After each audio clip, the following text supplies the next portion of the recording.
guys, welcome to this week's edition of the Coffee and Hero Show. It's going to be a quick one this week. I'm reorganizing as ever because when am I ever not? But you'll see behind me that the omnibus section has been increased.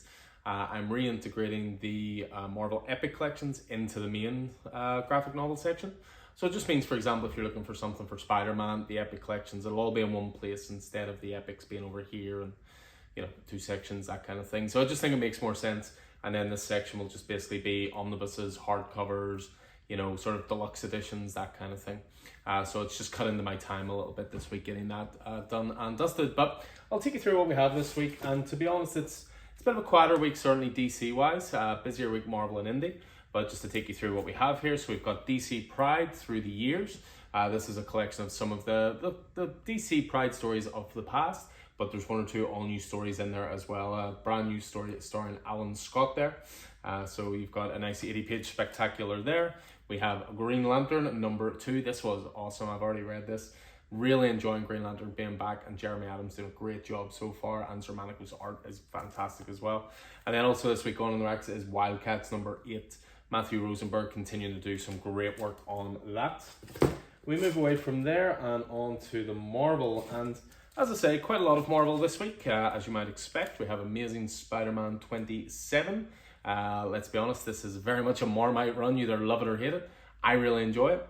Zeb McGinnis on art for this one.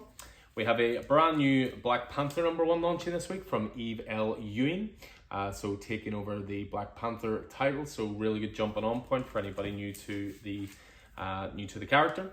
We have Captain America Cold War Omega. So this is basically the end of the Cold War saga. You're almost coming to the end of the Colin Kelly and Jackson Lansing run in general. Some exciting news dropped that Captain America is going to have a new creative team later in the year, and that's going to be J. Michael Straczynski. It's going to be fantastic, and also a great artist on it as well, Jesus Says, who's been doing great work through Punisher. We have the end of Kelly Thompson's run on Captain Marvel. It reached issue 50, so a fitting end for Captain Marvel there. We continue on this week with Carnage #14. This continues the Carnage Reigns storyline, which of course is going across Miles Morales, across Carnage. You have your Carnage Reigns Alpha and Omega issues as well, so we're up to part 5 of 7. We have new Cosmic Ghost Rider this week, so Stephanie Phillips continuing on with her really good run on Cosmic Ghost Rider. We have Doctor Strange. God, you gotta love these Alex Ross covers. They are just simply awesome. So we're up to issue 4 of this. Jed MacKay continuing to do some great work there. We've mentioned DC Pride Through the Years. This week we've also got Marvel Voices Pride as well. So again, one-shot, 90-pager, thereabouts. Nice anthology-based Pride specific. You've got Moon Knight this week at #24. Again, Jed MacKay, him again. Doing some really great stuff with Moon Knight. Been really digging that run. Spider-Gwen Shadow Clones. We're up to issue 4 of this one. Cool David Nakayama covers. We have Spider-Man India, which is a new one launching this week. Maybe a character you now recognize if you've seen Spider-Verse. We have Star Wars this week. Star Wars Darth Vader. We're as far as 35 of Greg Pak's run through Star Wars. This was actually released last week, but it sold out really quickly, so I got copies back in stock. Star Wars Empire. This is one of the one-shots, part of the Return of the Jedi 40th anniversary celebrations. We have Venom Lethal Protector #4. So, or Venom Lethal Protector 2, I should say, #4. David Michelinie continuing his dig through Venom's past. And then we also have Wolverine #34. And I have to say that Lino Yu cover is absolutely fantastic there. On to the indie stuff this week. And with regards to indie, again, there is some good stuff this week. First of all, we have from Simon Furman and Hector Trueck is Astrobots. This is a massive Whatnot publishing title. We're up to issue 2. We do have #1s on the rack of that. We have Dead by Daylight. You may recognize from the game Dead by Daylight. This has an exclusive in-game code. Brand new #1 out this week. We have Disney Villains Maleficent. We're up to issue 2 of that. Dynamite continuing on with their Disney Villains series. Next up is Ghostlore #2. Cullen Bunn and Leo Max on art to do with what scares ghosts. Gunslinger Spawn is this week as well. So Todd McFarlane continuing on with this. Brett Booth on art. We're up as far as issue 21 of Gunslinger Spawn. A new series from Image Top Cow, Haunt You to the End. Ryan Cady and Andrea Muti. Big fan of the artist, Andrea Muti. Worked on things like Maniac of New York. We've got a new Doug Wagner title, which is called Click Click Boom. Again through Image Comics, so brand new #1 there. We have Old Dog #5. I thought issue 4 was the best issue so far, so hopes are high for the continuation of Dick's brilliant spy series. We have Something is Killing the Children #1. This is the pen and ink edition. This is a new thing that Boom Studios are starting to do, where they're just going to show off basically the inked artwork rather than the fully colored finished product. But there's also commentary the whole way through it as well from the artist Werther Dell'Edera. We have Star Trek the Motion Picture Echoes, which is up to issue 2. Mark Guggenheim continuing on with his motion picture related title. I just wanted to throw this in because we got World Tree #1s back in stock. First print, cover A's. So if you're late to the party with this, we got issue 2 on the racks. We now have issue 1. Cannot recommend enough. And then without a doubt, one of the biggest titles this week. If you know, you know. If you don't, you should find out. Void Rivals #1. I mean, it should be enough to sell that it's Robert Kirkman and Lorenzo Di Felice on art. That is the Oblivion song team. But there is quite the secret lurking at the heart of this title. And again, if you know, you know. A couple of new variants that came in this week as well. We've got Edge of Spider-Verse. This is actually #1, so it's from an issue from a few weeks ago, but the variants are new into us this week, which is the Ken Lashley Spider Killer variant there. We have a couple of Moon Knights from this week. So first of all, we have Mark Bagley, the Ultimate Last Look variant cover for Moon Knight 24. But we also have the retailer incentive 1/25, and this is by Greg Land. Again, Moon Knight 24. We have Marvel Voices Pride with Phil Jimenez variant cover there for that one. We have Spirit World #2 this week. Now, we didn't receive our cover A's from Diamond, so if it's on your pull list, apologies. It will not be in your pull list. Because I wasn't going to put variants in there for you.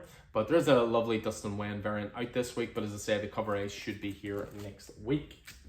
So away from there and on to trades and so forth. So let's kick things off. We have Dark Crisis Young Justice. I do find it a little weird that they've released this before they've released the full Dark Crisis hardcover. I'm assuming that is coming next week, but this was a 6-issue mini-series from Megan Fitzmartin and Laura Braga on art. We have definitely one of the big ones this week, Batman Beyond the White Knight. So continuing on with the Sean Murphy verse, with going forward in time now to a time where Batman Beyond exists. Again, continues on the great stuff, as well as having the White Knight, Beyond the White Knight, I should say. There's also the 2 issues of White Knight Presents Red Hood in this as well, so pretty definitive.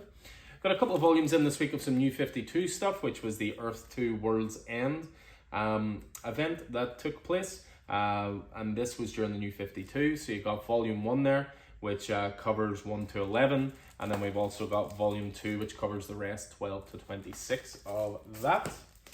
We have, I'll leave that one to last because that's the biggest title of the week. We also have Wolverine. We're up to volume 5 of Benjamin Percy's run, continuing on there through the X stuff. Back in stock is the Punisher volume 1, the Punisher Max Complete Garth Ennis collection volume 1, I should say. If you're looking to get into Punisher at its absolute zenith, this is what you want to be reading. This contains Punisher Born 1 to 4 and Punisher 1 to 12. We have Teen Titans Academy Volume 2 this week. Exit Wounds, so this is issues 6 to 15, so pretty definitive. You've got the first volume, which has the Future State issues and 1 to 5, and then you've got the rest of it here, 6 to 15 in one volume. We have a new volume of Keen Spawn this week. This collects issues 7 to 12. This is volume 2. Sean Lewis is the main writer on this one, and then Javi Fernandez on art. Another big one this week is definitely Something is Killing the Children. We're up to volume 6. This has issues 26 to 30 within. We have a reprint of a classic Superman one put into deluxe edition. This is Superman Camelot Falls, the deluxe edition. This goes back to classic Kurt Busiek and Carlos Pacheco era Superman, which is pre-New 52. Back in stock this week as well. You may remember it as The Last God. It's now actually called the Feldspire Chronicles. They've rebranded. They've called it Book 1. This is a beautiful deluxe hardcover, contains maps, songbooks, all 12 issues. Tons of great stuff in here, and also you've got the role-playing game sourcebook as well in this. And again, they've labelled it Book 1, so hopefully that means there's more to come.